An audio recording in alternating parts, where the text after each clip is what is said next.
Welcome back to the Love Your Story podcast. Today, we're talking with Austin Hansen. What does he do? Well, let me introduce you to the Iditarod Trail Invitational. This is the world's longest running winter ultra marathon. And this is one of the most challenging experiences on the planet. Participants have to brave extreme physical and environmental and mental challenges as they travel along the historic Iditarod Trail. And they can use bicycle, or they can go on foot or skis. But the trail definitely requires self-sufficiency and considerable resilience to make it through up to 30 frozen days and nights.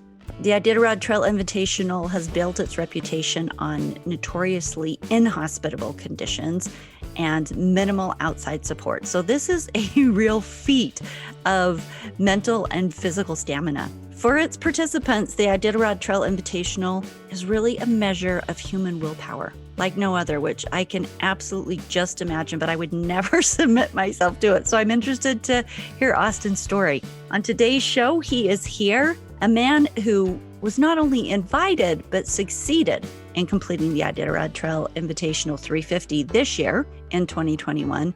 That's 350 miles of self-sustained, snow-laden torture in my book. Stay tuned to hear about his adventure, the reasons he does it, and what he's learned. Stories are our lives in language. Welcome to the Love Your Story podcast. I'm Lori Lee, and I'm excited for our future together of telling stories, evaluating our own stories, and lifting ourselves and others to greater places because of our control over our stories. This podcast is about empowerment and giving you, the listener, ideas to work with in making your stories work for you. Story power serves you best when you know how to use it. Austin Hansen has spent the last 5 years running marathons. He's done 15 marathons, 8 ultras, and 3 full triathlons. But this year, he took a giant step into winter ultra marathons. And I want to start this out with a quote from Michelle Obama. She said, quote, "The only limit to the height of your achievements is the reach of your dreams and your willingness to work for them," unquote. Austin Hansen, you have been willing to work, and we want to hear about it. Welcome to the Love Your Story podcast. How are we doing? Hey, good. How are you doing? How long ago did you finish this 350-mile invitational? So it's been about a month now, so I might be a little bit shady on some of the details or might fabricate some of the details, I guess. But for the most part, it's definitely implicit in my mind. Yeah. Whenever you go through torture, you get to fabricate, and well, that's the nature of any adventure, right? After you're done, It gets even bigger. Exactly. So who are you? Where do you come from? And how did you get into this ultra winter marathon? Yeah, so like you said, I've been running for 5 years, so I'm relatively new to the sport. Most people grow up, if they're runners, they run their whole life, but I've really only been running for the last 5-6 years. How old are you? I'm 26 years old. Okay. And I'm from a small town, a rural blue-collar work town in Clarkston, Washington, known as the LC Valley. I grew up playing sports like football. I have 4 brothers, 1 sister, so it's a rough household, playing basketball in the backyard, fouling each other, getting in fights. So very different from the running world. And my father, he bought a farm when I was in 7th grade. I learned the value of hard work, working on the farm with my father and my brothers. After I graduated high school, I served a mission in the Philippines. I lived in the Philippines for 2 years. And ironically, and I'm going to throw this in, this is kind of a weird, I guess it ties back into the story of Alaska. But when I was living in the Philippines, there's this can of milk that is called Alaskan man milk, and it has this blonde kid that looks just like me on it. While I was serving my mission, everywhere I went, everyone would call me Alaska man. And so it's kind of a weird thing. And I had no connections to Alaska up to this point, and just grew up in this competitive, fun household. I guess subjective or subconsciously, it went into my mind of Alaska. And I had a friend that was living in Alaska at the time, and So I was always kind of curious about Alaska, Hey, it and was foreshadowing in the story. It's just this exactly, little foreshadow that keeps popping up. that's what I'm saying. Looking back in hindsight, 2020, it's like, wow, that was really foreshadowing. But at the time, it was nothing. People would just call me Alaskan man. I was like, okay, whatever. Uh,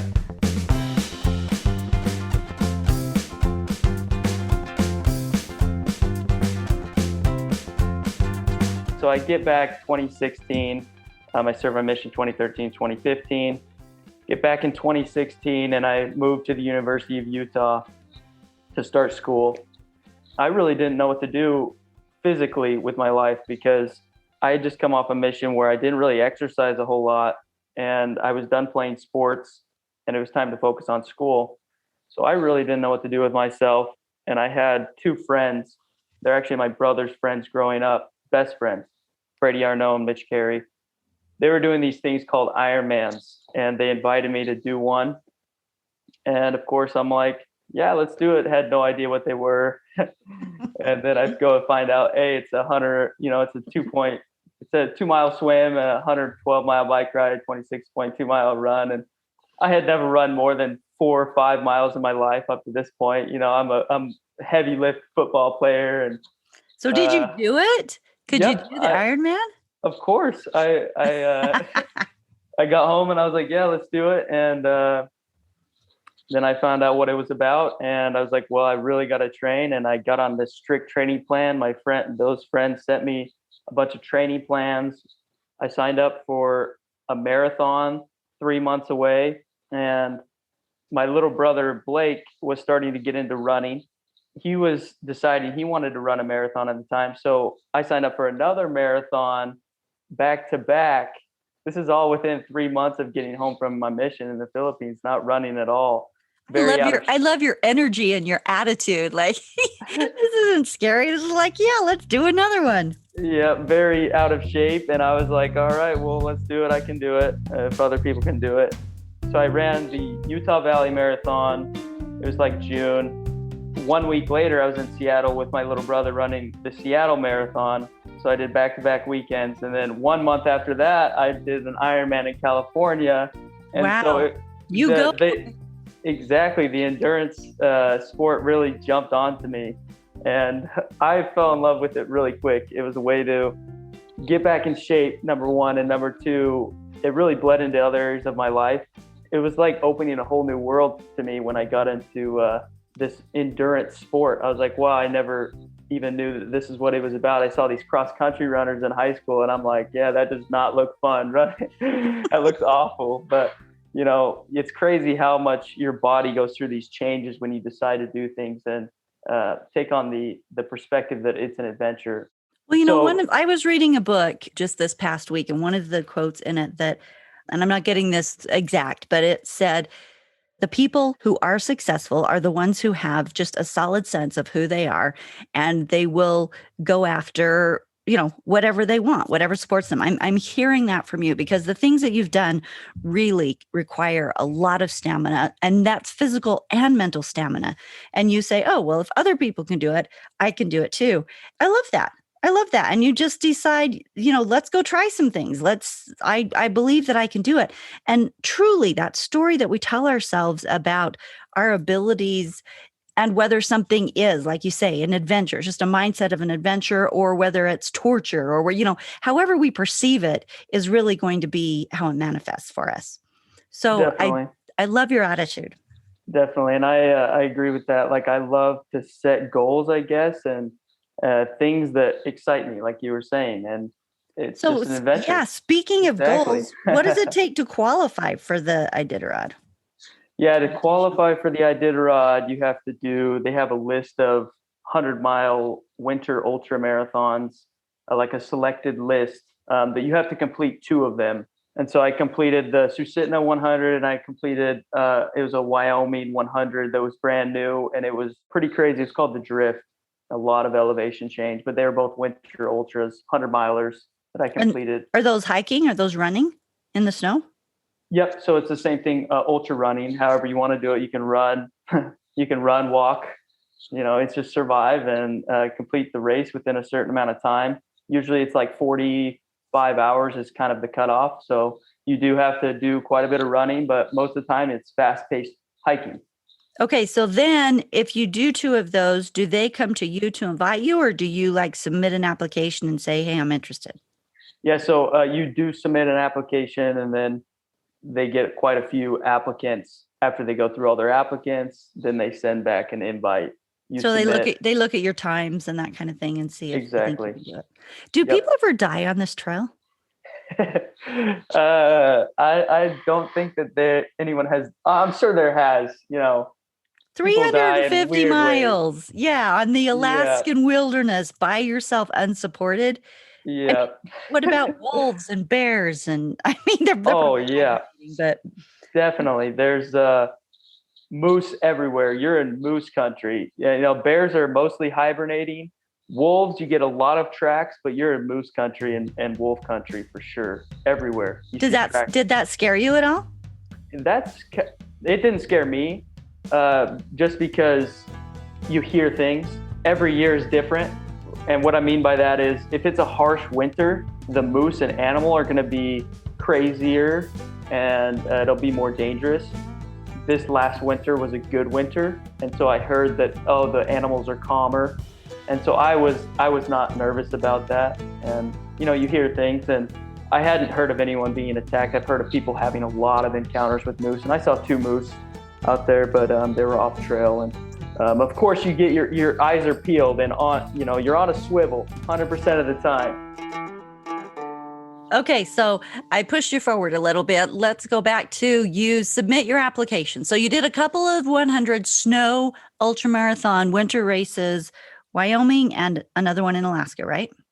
Correct. Yep. So then you submit it to the Iditarod Trail Invitational, and you get accepted.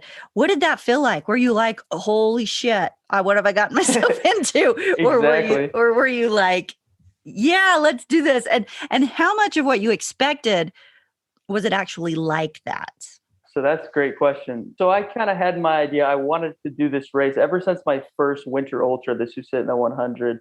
You talk to a lot of people when you're on the trail, and all I heard about was this crazy race. They're like this ITI. And so there's a lot of chatter about it. And these legends that have completed it in a certain amount of times, like Dave Johnson, who just ran without sleeping the whole time and set the record for the time. And so these stories are just like crazy, and you hear these stories. And so I was like, yeah, I want to do that. And I want to have that experience. And so I had it in my mind, I wanted to do it. And yeah, I just applied and wasn't thinking that I'd get it. And then I got this letter back that says, hey, you've been accepted to this race. And I was like, wow, just like you said, holy shit. And what did you expect it to be like? I don't know exactly what I was expecting. I had done 2 Susitna 100s in Alaska. So I'd run in Alaska before. So I was expecting it to be a little bit like that with more mountains. And I was kind of right, because it does cross over some of the Susitna Trail. I actually ran on the Susitna River, and then you hit the mountain range and you go up and over the mountains and back. And it was kind of similar to what I expected, but at the same time on a whole nother level of I'm not going to sleep and I'm going to drag you through hell and back. So did you use bicycles or skis? No, I was on foot. Okay. So there's 3 events. Yeah. Oh, so you can't just do whatever you want. You have to choose an event. Yes, correct. So you have to qualify for that specific event. So there's 3 with winter ultras. It's kind of a whole different, it's a sub sport within the ultra running community. You pull your own gear in a sled behind you. You choose to run, bike, or ski. I was in the running. And so with that, you create your own sled. You're responsible for GPS, survival gear, and everything, the whole 9 yards. So did you have any mishaps? Did you mispack, or did anything happen that was unexpected? When you're out there, you wish you would have packed certain things. I overpacked water. Like I packed like 5 gallons of water, and it was just so heavy. And I ended up just throwing out some water, and a lot of rookie mistakes, I should say. Hey, live and learn, like anything, right? Exactly.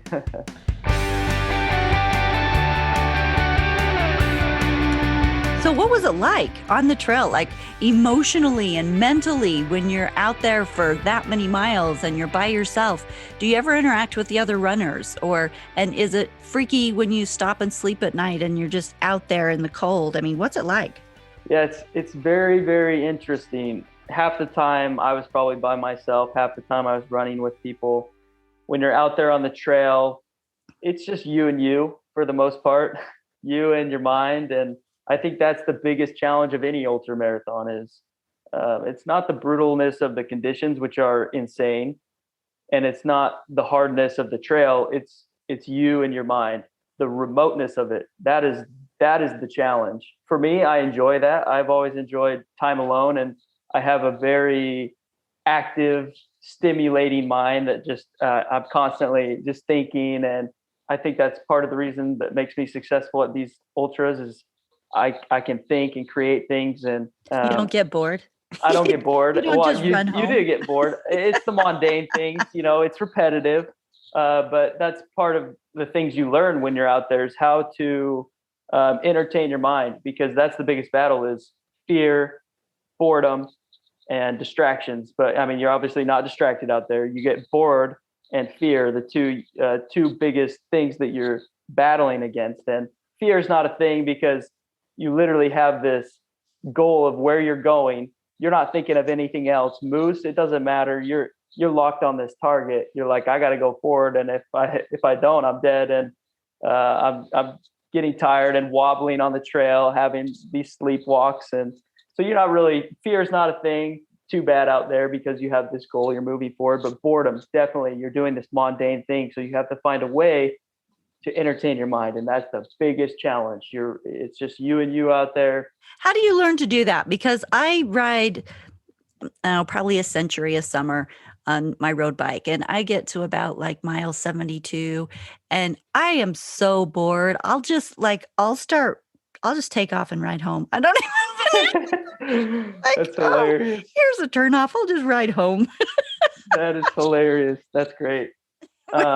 Or sad. But anyway, the idea of that mind control of, I don't know, being entertaining enough that you don't get bored and ride home. Yeah. Do you train for that? Definitely. It's not something that you can just be like, okay, well, I'm just going to overpower willpower with my mind. No, that's not how it is. You definitely train for it, and you build up your endurance, your mental endurance. And eventually it comes to a point where everything's kind of a game when you're out there. And that's, I think the biggest trick is to make it fun and thinking different games that you make with your mind. And, your mind goes through high highs and low lows.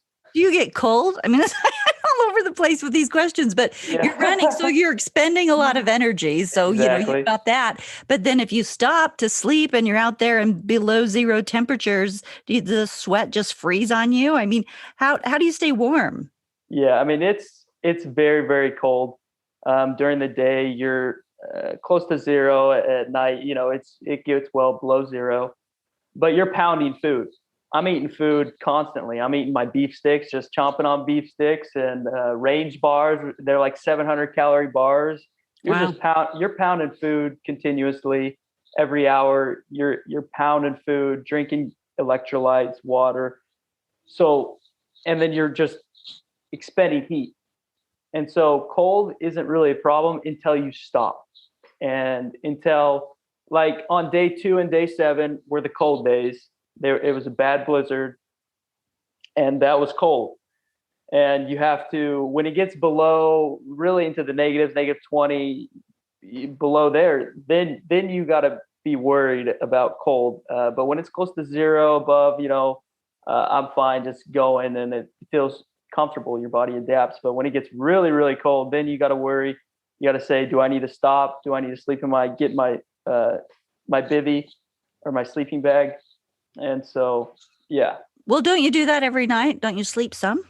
Yeah. I mean, I was doing probably 2.5 hours a night of sleep. Wow. You really just go until you pass out almost. And so I would just run and hike until I was wobbling so much, because you get to a point where you're so sleep deprived that even if you get 2 hours, you're going to wake up and you're exhausted, and you don't have time to just sleep. You don't have time for that because you have cutoff times. You just got to be moving continuously. That makes it even more of an achievement. I don't know if you know him, but Rich Froning Jr., he's an American professional CrossFit athlete. He was known for participating in the CrossFit Games. In fact, he became the first person to win the title of fittest man on earth like 4 times with his first place finish in 2011, 12, 13, 14, and the CrossFit Games. But he said, quote, "In training, you listen to your body. In competition, you tell your body to shut up."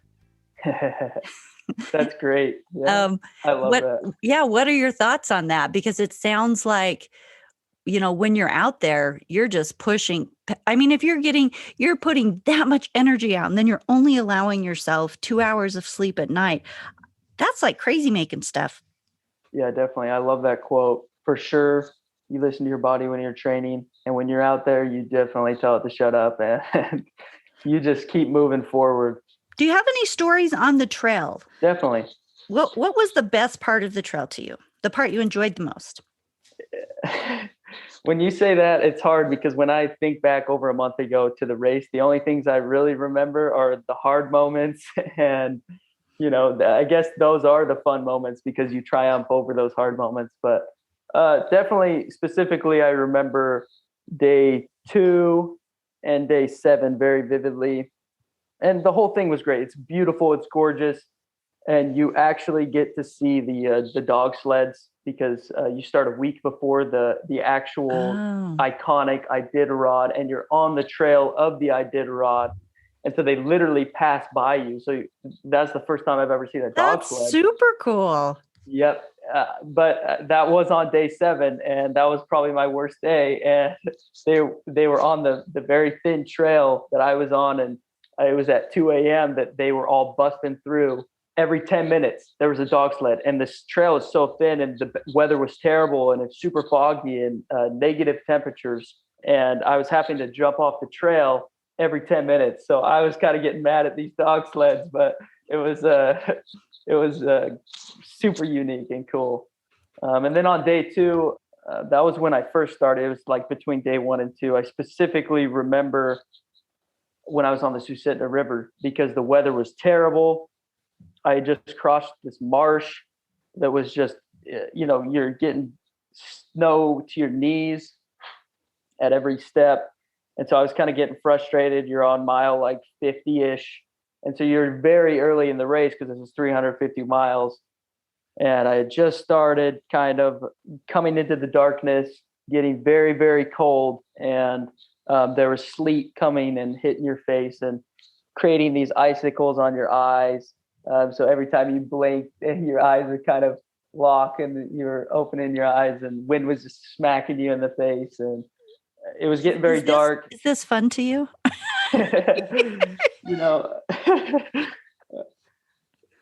Eventually it becomes fun, but this moment was definitely not fun. Okay, go on with your story. Yeah. So anyways, it was coming to about midnight, getting dark. That night, we actually saw the northern lights because when it gets really cold, you can actually see the northern lights. So that was cool. But anyways, it was after we saw the northern lights for a glimpse, a blizzard rolled in, and it was crazy snow, and it created a snow drift, and you couldn't see the trail. And mind you, there's not trail markers. You're literally on a GPS saying, this is my waypoint. I need to go that direction.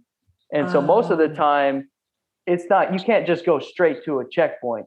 You have to, most of the time, follow a snowmobile trail or something like that to get to the checkpoints. And so there was no trails because the snow blizzard just covered everything. And so it's just complete whiteness, complete silence, other than this crazy wind. And you're saying, I need to go to this point, but how do I get there? And I was looking at the river. I was like, I need to get to the river. And so I crossed this marsh going every step past my knees, even with snowshoes, and get to the river. and thinking that it might be better because it might be harder packed being on ice, but it was even worse, clear up to my hip even. And I was getting so frustrated because I was going through this super deep snow in this hard weather for about 5 hours or so. Oh my gosh. I And can't believe you have the stamina to do that. I mean, truly, I have done that in snowshoeing before and been out there. And once you start getting between knee and thigh, like to every step is a massive, I mean, you just have to use yep, your whole body to pull your leg out. So I mean, it's a massive expanse of energy, just expensive energy, just to take one step. 5 hours would be exhausting. definitely. Yeah, it was exhausting. I was getting frustrated because I knew this was very early in the race. I needed to save energy. This was not supposed to happen. You're just supposed to be cruising all the way to getting at mile 55 at this roadhouse and get warmed up. But I was, I was hoping I could make it, but it was getting dark and colder, and I was kind of losing a little bit of hope. And I hadn't camped out there yet because it was the first night, so I had no experience with that. And I had this new tent that I hadn't really practiced setting up very well. And so I was nervous about it, and especially in the conditions that we were in. And luckily, when I got to the Susitna, I looked back and I saw a light, and it was another runner. And so I waited for this other runner, and it happened to be this guy named Russ Rainbolt. He was an ER doc, and he was also struggling, just kind of cussing at himself with trail threats. That's a real thing. Uh, he was telling me, he's like, I'm struggling, like, oh, I'm not going to make it. And so I was like, yeah, well, let's set up this tent. So luckily he was there. We could put two heads together, set up this tent. Rookie move to do it on a river. You never want to set up a tent in the middle of a blizzard in negative temperatures on a river, on a frozen river. Never do that. That's a rookie move. But we really couldn't get to the sides where the forest was, because it's a huge river. The Susitna is like half a mile wide. And you can't really get to the sides, especially, waist deep snow. So we just dug it out, set up the tent. We jumped in there, and mind you, this weather is just insane. Just we jumped in there, set up our sleeping bags, just jumped instantly in those because I was shivering. And I did another rookie thing. I threw off my shoes, got in my sleeping bag, and forgot my sleeping pad. Yeah, no insulation. No insulation. And I was, even though I have a 800 fill sleeping bag and an 800 fill jacket, that stuff smashes, and just me in the ice. And so for 3 hours before sunrise, I was just shivering. And I didn't sleep at all. And I was just shivering all night. I was like, this is crazy. This is only day one. I'm not going to make it. And that was my thought process. And luckily the sun came up, and whenever it's always darkest before the dawn. Sun came up, and the doc, he slept like an angel. He got up and he's like, all right, I'm heading out. You're like, I was like, what the heck? I lift my head out the tent, and I'm like, can you grab my sleeping pad? And he grabbed the sleeping pad, and I laid the sleeping pad out, slept for 2 hours on the sleeping pad. And, I was a new man after that. And I got up, and it was snowing really hard, but once you get a little bit of rest, and I was ready to battle the elements. And by then, a lot of runners had passed, so they kind of created a little bit of a trail. So that made the difference too. That's an advantage. Being first or being in front is definitely the disadvantage of having to navigate it all yourself. Definitely. Oh, wow. Well, yeah, that takes us right there to the trail. I hope it got better from there. Yep, definitely. So you've been invited to do the ITI 1000 next year. Are you going to do it? That's a great question. I really want to do it. I'm applying to medical school, so I'm currently in the 2022 medical school cycle. And so it depends on medical school, if I can get accepted and things work out that way. Also my wife, and making sure she's okay with it. She doesn't always enjoy me risking my life in Alaska. So right? We'll see. I would love to do it though. 1,000 miles, that's like more than three times. Well, not more, but 3 times what you've done already. Can you even imagine that? What would that be like? It would be a blast. I don't know. Yeah, no wonder your wife doesn't like it. I admire you. I admire your stamina, both mentally and physically. Congratulations that you made it. Thank you. What suggestions do you have for people for stamina to push through hard things? Like what tricks do you use to be able to do that? For me, I would say two things. First of all, just know it gets better, and the more work you put in, you grow exponentially. Like running, I wasn't even running 5 miles before I started running, and then it's just an exponential growth if you put in the work and if you do things right. And then secondly, I think that in the moment, just know that your mind kind of goes through high highs and low lows to push through the low lows and get into usually the first 30 minutes of exercise, at least for me, is extremely difficult. A lot of resistance. And even when you start something new, there's a lot of resistance until you build that implicit procedural memory where you can just go out and say, I'm going to go for a 10-mile run. And it's just like nothing. But that build up to that moment is very resistant heavy. But resistance is good. That's how you Builds improve. the strength. Yeah. Exactly. But if you can get past that, then it's a beautiful thing. And I say that make everything a game. It's an adventure. That's great advice. And both of your points are very wise. That, whenever we're doing hard things that we haven't done before, that we don't have that muscle memory on, or that, those mental pathways developed, there's going to be a ton of resistance, but it's that resistance that gives us the strength that is the strength building. So I like those ideas a lot. Definitely. Final thoughts, suggestions you want to leave, or anything you want to say about your experience on the Iditarod Trail? I do want to say that I really, really, really enjoyed the ITI community. I can't say enough good things about the race director and all of the people that put on the race compared to other races and ultras that I've done, which are very, very strict and almost over strict. This is a very, not laid back, but they're very personable, real people, and they really care about your success. So I love the ITI family. I just love it.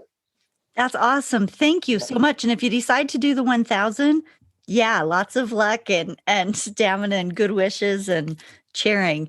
How does your family feel about you, like, being out there? Is your mom worry about you? Oh, I'm sure. I usually try not to tell her until Don't tell her what you're doing. Yeah, but usually when I tell her, she's the one that helps us. She buys me a hotel and all that. So I eventually give in and tell her. So for that hotel room the night before the big run. Yeah. Thanks for being here, Austin. Good luck on your runs. Thank you. Have a good day. Bye-bye. While we may not all be ready to hop on a plane to Alaska to traverse the frozen tundra for hundreds of miles unsupported, we each have challenging paths in our own ways. Hearing stories of how people embrace these types of physical challenges serves as motivation, an example for what it looks like to really put your whole heart and soul into self-discipline and focus and pushing yourself and being strong when everything in you wants to quit, when that resistance just rears up. Now, for one person, it may be on a physical level. And for another person, it may be an emotional challenge or a mental challenge. And sometimes it's both or all three. I want to thank Austin for sharing his story because it's a beautiful example of the importance of attitude. I hit a couple times on how much I loved his attitude, the idea that the people who are successful are the ones who believe that things can be done, who have a good sense of self, and they go out and tackle things. That's where so much of that success lies, is in the stories we're telling ourselves and about the challenges and things that come up. And I think he's also been an excellent example of not being afraid of really hard things and knowing that you can push through, of also realizing the wisdom of in the moment, things might hurt, but the continuing on, it gets easier and it gets easier as we learn and grow and adjust. Thank you, Austin, for sharing your story. And you guys have a great week. As we sign off, here's a word from our show sponsor, the 21 Life Connection Challenges. that can help you and your people, the people you work with or live with or play with, join together for personal growth and connection in doing these 21 challenges together. This show is brought to you by the 21 Challenges group platform. If you are a leader of a group, any type of group, book club, network marketing, employee group, a youth group, a friend group, and you're in need of a fun, fresh, positive way to connect during this disconnected time, we've got an online program that'll create fun, stretching connection and engagement with your team. Your team will get a fully immersive platform for the 21 challenges and weekly coaching with Lori Lee as we spend 3 weeks creating awesome possibility. LoveYourStoryPodcast.com and look for the group link. We'll see you in 2 weeks for the next episode of the Love Your Story podcast.